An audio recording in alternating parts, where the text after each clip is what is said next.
Hello বন্ধুরা, আজ জানাবো কবুতরকে কী ন্যাচারাল খাবার দিলে ওরা থাকবে একদম হেলদি ও অ্যাক্টিভ।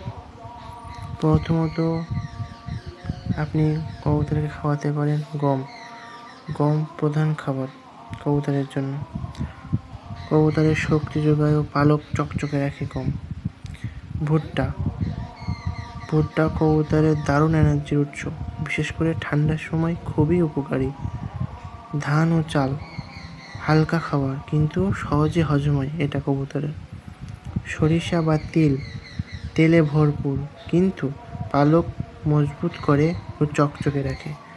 মটরশুঁটি বা মসুর প্রোটিন দেয়, কবুতরের শরীরকে গঠন ও শক্তির জন্য খুবই জরুরি। মসুর ডাল, গ্রিট বা ছোট পাথর কবুতরের হজমে সাহায্য করে, একেবারে দরকারি। আর পরিষ্কার পানি সবসময় রাখতে ভুলো না। মনে রাখো, ন্যাচারাল খাবার মানেই স্বাস্থ্যবান কবুতর। এমন আরও ভিডিও পেতে আমাদের চ্যানেলটিকে সাবস্ক্রাইব করুন আর পাশে থাকা বেল আইকনটি প্রেস করুন, যেন আমাদের নতুন ভিডিও সর্বপ্রথম আপনি দেখতে পারেন।